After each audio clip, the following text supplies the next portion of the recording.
Subscribe कीजिए आपके अपने इस YouTube चैनल को और दबा दीजिए बेल आइकन को लेटेस्ट एजुकेशन वीडियोस के लिए।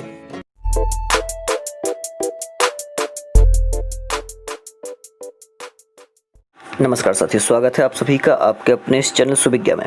साथियों, आज यहाँ पुनः कुछ महत्वपूर्ण प्रश्नों का अध्ययन करेंगे। चूँकि संस्कृत पेडागोजी के क्वेश्चंस बहुत कम देखने को मिलते हैं तो यहाँ वहाँ से ढूंढने पड़ते हैं, और इसके पहले भी बहुत सारे वीडियोस अपलोड हो चुके हैं, तो आप उन प्रश्नों को भी देखें और समझने की कोशिश करें, जिससे और आपका अभ्यास अच्छा होगा। चलिए आज का क्वेश्चंस जो है आज के स्टार्ट कर देते हैं।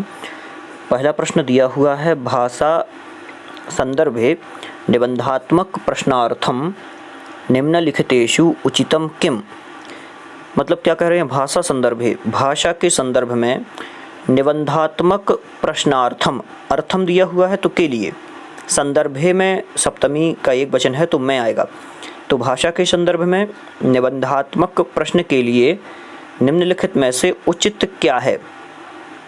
तो क्या उचित है आपको बताना है। लिखा हुआ है, विद्यार्थिभिः केषाञ्चन प्रश्नानां कृते एव उत्तरं सज्जीकरणीयम् एवं प्रकारेण तैः बहुपठन समया रक्षिता भवति। मतलब कह रहे हैं कि विद्यार्थी कुछ प्रश्नों के लिए इस प्रकार से उत्तर को इकट्ठा करते हैं तो इनका बहुत सारा समय जो है वो सुरक्षित होता है निबंधात्मक प्रश्न के कारण से।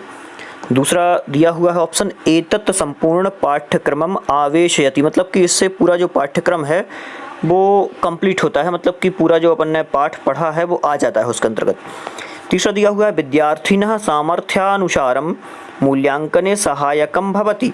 मतलब कि विद्यार्थियों के सामर्थ्य के अनुसार मूल्यांकन में ये सहायक होता है, और ये मतलब जिसके कारण स्वस्य विचारान, मतलब अपने विचारों को लिखित भाषा में व्यवस्थित रूप से व्यक्त करता है।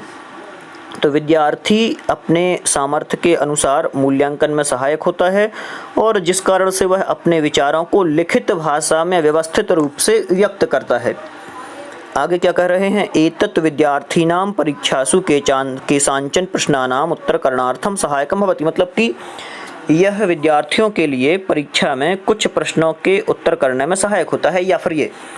तो क्या होगा सही उत्तर। सबसे पहले तो आपको यदि प्रश्न समझ में आता है तो ही आप उत्तर दे पाएंगे, क्योंकि आजकल प्रश्न का लेवल भी थोड़ा सा हार्ड रख रहे हैं। संस्कृत का ही, संस्कृत मतलब जो क्वेश्चन होता है उसमें हार्ड संस्कृत रखते हैं थोड़ी सी, तो भी दिक्कत होती है। लेकिन आपको ऐसे ही अभ्यास करते रहना है, और रिपीटेशन बार बार चल रहा है तो ऐसे प्रश्न आने की संभावना है। तो इसका सही उत्तर क्या रहेगा, तो जो इसका होगा सही उत्तर सी।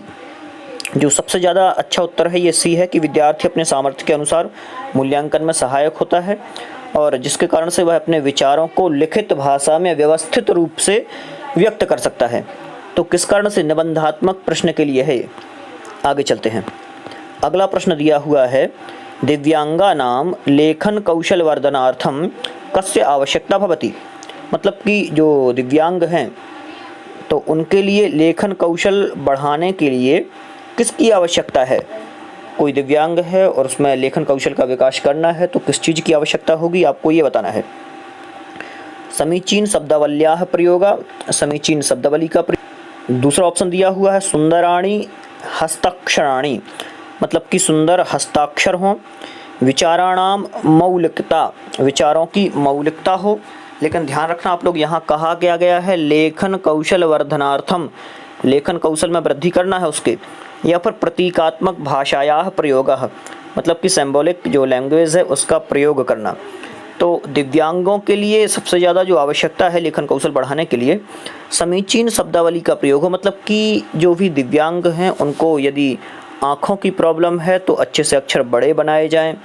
इस प्रकार से शब्दावली का प्रयोग किया जाए कि अच्छे से उनको समझ में आए। तो समीचीन शब्दावली का प्रयोग यहाँ पर सही होगा। अपन को ये देखने में ठीक लग रहा था, अलग सा था कि प्रतीकात्मक भाषा होगा, लेकिन जो प्रतीकात्मक भाषा आदि हैं वो समीचीन शब्दावली के अंतर्गत आ जाया करती हैं। तो इस कारण से अपन इसको भी नहीं लेंगे, और जो CTET है उसने ये वाला आंसर जो है सही दिया था, ये रहेगा सही उत्तर। आगे चलते हैं अगले प्रश्न की ओर। भाषायां निरंतर समग्र मूल्यांकनार्थं कस्योपरि बलं देयम्। क्या कह रहे हैं कि भाषायाम निरंतर समग्र मूल्यांकनार्थम, भाषा में निरंतर समग्र मूल्यांकन के लिए कस्योपरि बलम देय, मतलब किसके ऊपर ज़्यादा बल दिया जाए। शुद्धोच्चारणम, शुद्धोच्चारण पर। विभिन्न संदर्भेषु भाषा प्रयोग सामर्थ्यम, विभिन्न संदर्भ में भाषा के प्रयोग पर। उन्नत शब्दावली पर या फिर परियोजना कार्य पर। तो किस चीज़ पर ध्यान दिया जाना चाहिए? सबसे पहले तो ये दिया है कि भाषायाम निरंतर, तो भाषा में निरंतर समग्र मूल्यांकन के लिए तो किस चीज़ पर बल दिया जाना चाहिए, बताना है आप लोगों को क्या होगा इसका सही उत्तर। तो भाषा की चर्चा की गई है, तो भाषा के प्रयोग के सामर्थ्य में, मतलब कि विभिन्न संदर्भेषु भाषा प्रयोग सामर्थ्यम, ये वाला होगा सही। भाषा प्रयोग के सामर्थ्य पर ज़्यादा बल दिया जाना चाहिए, क्योंकि भाषा की निरंतरता के बारे में यहाँ पर चर्चा की गई है। अगले प्रश्न पर चलते हैं। बहुभाषिकता, बहुभाषिकता क्या है? बहुत सारी भाषाओं का प्रयोग, ये होगा क्या? तो देख लेते हैं पहले। बहुभाषिकता मतलब भाषाधिगमे एकम महत्वपूर्ण संसाधनम, मतलब कि भाषा के सीखने में, भाषा के अधिगम में एक महत्वपूर्ण संसाधन है क्या ये? या फिर भाषाधिगमे समस्या सृष्टिम करोति, भाषा अधिगम में समस्या को पैदा करता है। या फिर भाषा शिक्षण एका बाधा, भाषा शिक्षण में एक बाधा है। या फिर भाषा संसाधनानाम कृते प्रमादकारी, या फिर भाषा संसाधनों के लिए प्रमादकारी है। क्या होगा सही उत्तर? जो मल्टीपल लैंग्वेजेस में है ये बहुभाषिकता है, तो ये भाषा अधिगम में एक महत्वपूर्ण संसाधन है ये होगा इसका सही उत्तर। और मैं आप लोगों को बता दूं, मैंने जब अभी वर्ग 1 का एग्ज़ाम ये निकाला है तो उसमें भी मैंने बहुत सारे प्रश्नों को लगाया था। मतलब कि मैंने यूपी की जो टीईटी की बुक्स आती हैं उनमें से भी क्वेश्चंस लगाए थे, सीटीईटी की जो बुक्स आती हैं उनके भी क्वेश्चंस लगाए थे। क्योंकि एक प्रॉब्लम ये थी कि जो अपने मध्य प्रदेश में पुस्तक छपती हैं उनमें क्वेश्चंस ज़्यादा नहीं मिलते हैं लगाने वाले, और यहाँ पर अलग से प्रकाशित नहीं थी संस्कृत की बहुत सारी पुस्तकें, 1-2-3 प्रकाशन ने की थी, लेकिन उनमें उतना ज़्यादा मुझे मैटर नहीं लगा कि इसमें है, तो फिर और ज़्यादा यहाँ वहाँ से क्वेश्चंस लगाने की कोशिश की थी। तो आप लोग भी जितने हो सके उतने क्वेश्चंस लगाएं। और मैंने ये अनुभव भी किया है कि अधिकतर पेपर उन्हीं क्वेश्चंस में से आता है जो आपने पहले लगाए हुए हैं। तो चलते हैं अगले प्रश्न पर। भाषायाः प्राथमिक रूपम अस्ति, भाषा का प्राथमिक रूप क्या है? लिखित भाषा, मौखिक भाषा, संकेत भाषा या फिर व्याकरण भाषा। तो भाषा का मौखिक प्राथमिक रूप आपको बताना है। ऑप्शन दिया हुआ है जो कि लिखित भाषा, मौखिक भाषा, संकेत भाषा या फिर व्याकरण भाषा।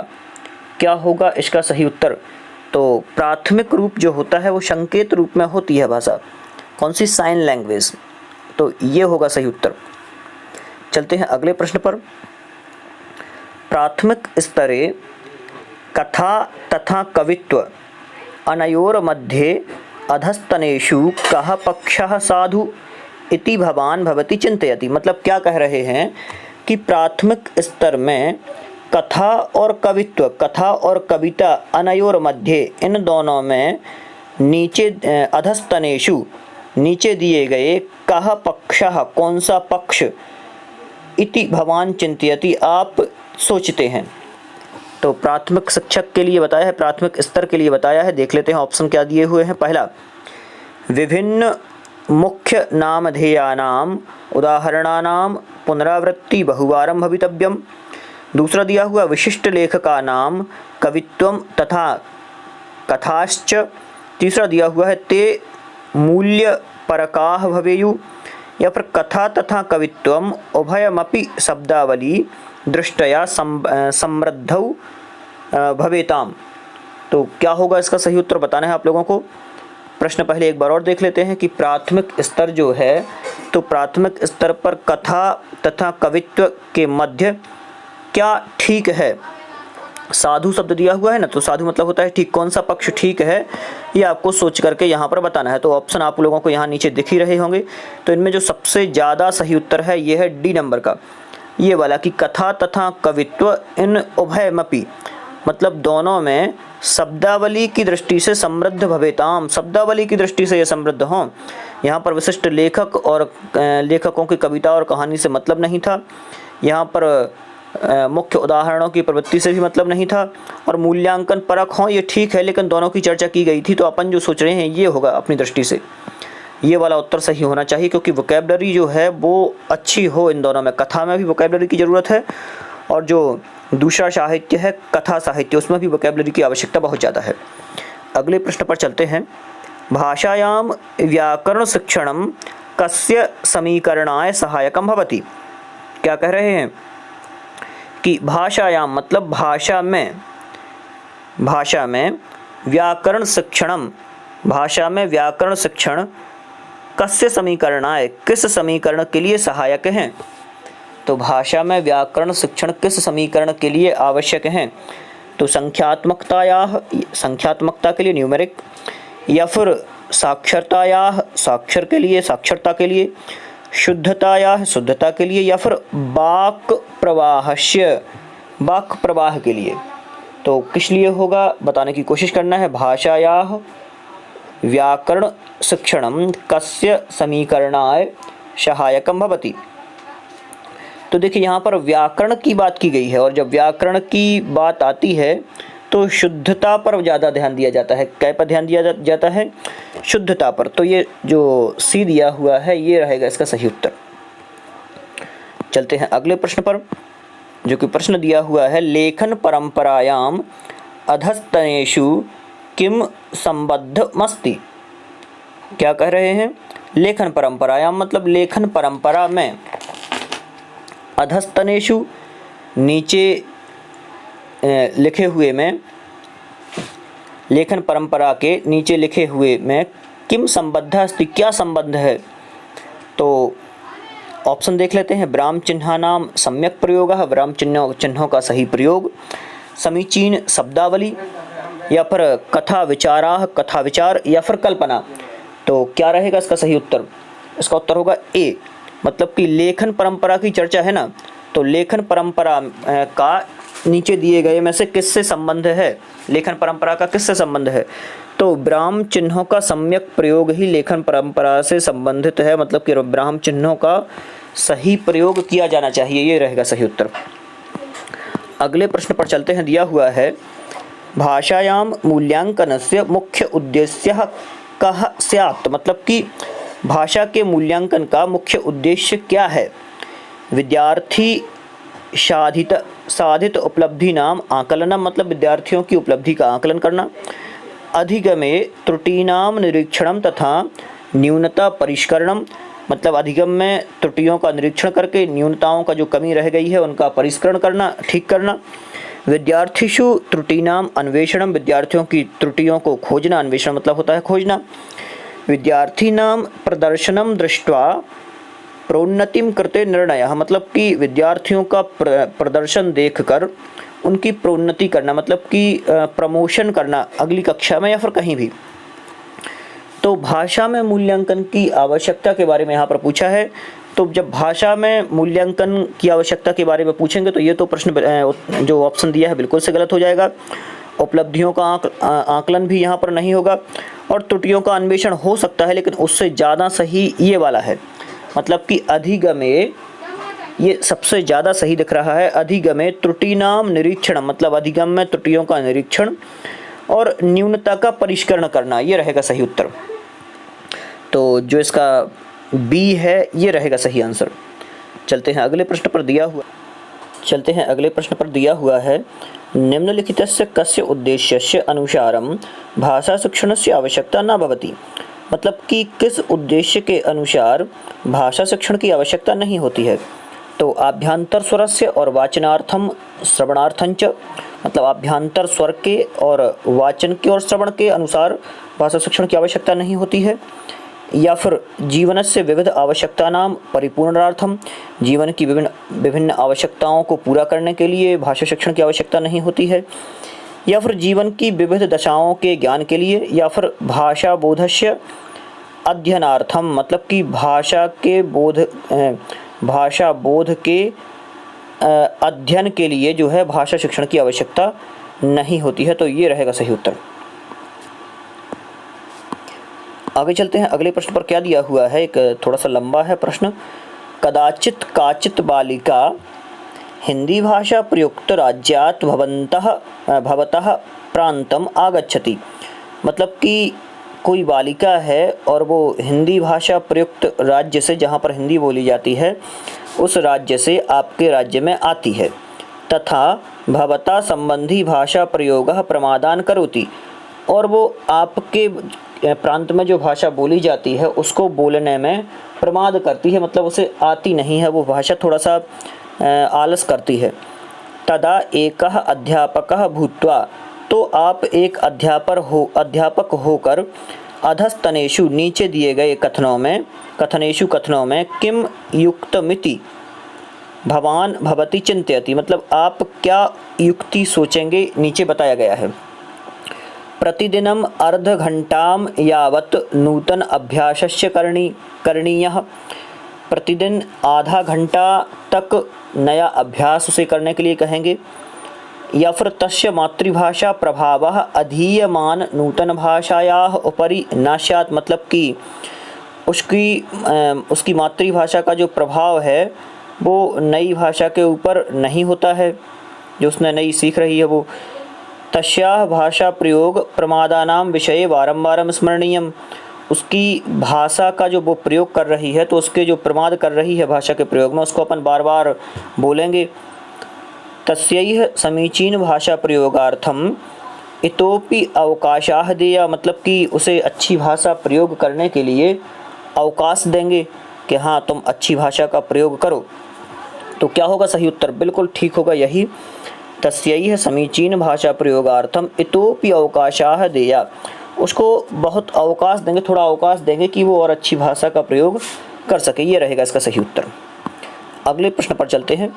प्राथमिक विद्यालयस्य कश्चन विद्यार्थिनः श्रवणवाचनकौशलयोः विकासनार्थं निम्नलिखित पद्धतिषु का व पद्धति उपयुक्ता भवति। मतलब कि प्राथमिक स्तर के किसी विद्यार्थी, कोई प्राथमिक कक्षा का विद्यार्थी है, प्राथमिक विद्यालय का विद्यार्थी है, उसे श्रवण और वाचन कौशल के विकास के लिए निम्नलिखित में से कौन सी पद्धति उपयुक्त है? तो कौन कौन से हैं? एक तो श्रवण कौशल है और दूसरा वाचन कौशल है, इन दोनों के।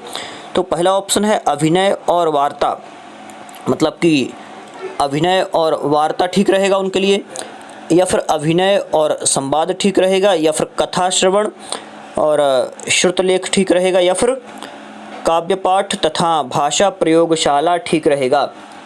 तो प्राथमिक विद्यालय के छात्र हैं जिनका श्रवण और वाचन कौशल का अपन को विकास कराना है, तो सही क्या रहेगा? श्रवण और वाचन कौशल के विकास के लिए अभिनय और संवाद जो है ये उचित रहेगा, ये रहेगा सही उत्तर इसका। यहाँ पर एक कथन दिया हुआ है जिसमें आपको बताना है कि ये किस लेखक ने कहा है। बालाः भाषा अध्ययनार्थम अपेक्षित क्षमतां पुरस्कृत्य उत्पन्नाः भवन्ति, मतलब कि बालकों में भाषा अध्ययन की क्षमता पुरस्कृत करके ही उत्पन्न होती है। उनको यदि पुरस्कृत किया जाए, बार बार बोला जाए, तो फिर उनकी जो भाषा की क्षमता है वो और ज़्यादा अच्छी रहेगी। तो ये किसने कहा था? ऑप्शन दिए हुए हैं वाइगोत्स्की, पावलोव, जीन पियाजे या फिर चॉम्स्की। तो ये जो कथन था ये चॉम्स्की महोदय का था, डी रहेगा इसका सही उत्तर ये वाला। अगले प्रश्न पर चलते हैं। भाषायाः सामान्य अवगमस्य ज्ञानार्थं मूल्यांकने सर्वाधिक प्रयुक्त प्रश्नः कीदृशः भवति, मतलब कि भाषा के सामान्य अवगमन के ज्ञान के लिए मूल्यांकन में सर्वाधिक उपयुक्त प्रश्न कौन से हैं, या फिर सर्वाधिक उपयुक्त प्रश्न कौन से होते हैं ये बताना है। तो मूल्यांकन के लिए पूछा है सर्वाधिक उपयुक्त प्रश्न, तो ये चीज़ आपको ध्यान रखना है कि जहाँ मूल्यांकन की बात आ जाए तो वहाँ पर अति लघु उत्तरात्मक प्रश्नों को ज़्यादा पूछने की क्षमता, मतलब कि वो किया जाता है, पूछे जाते हैं। तो अति लघु उत्तरात्मक प्रश्न यहाँ पर पूछे जाने चाहिए, क्योंकि सामान्य अवगमन का जो ज्ञान है कि सामान्य रूप से इसे क्या आ रहा है, क्या ये पढ़ रहा है, तो ये सामान्य रूप से जानने के लिए अपन को मूल्यांकन जो प्रश्न हैं वो कैसे होने चाहिए? अति लघु उत्तरात्मक प्रश्न होने चाहिए। अगला प्रश्न दिया हुआ है। भाषायाः उपचारात्मक शिक्षणस्य उद्देश्यः कः, मतलब कि भाषा के उपचारात्मक शिक्षण का उद्देश्य क्या है, भाषा में उपचारात्मक शिक्षण जो है उसका उद्देश्य क्या है। तो उपचारात्मक शिक्षण में उपचार करना होता है, जो भी बालक त्रुटियां करता है उनको ठीक करना है।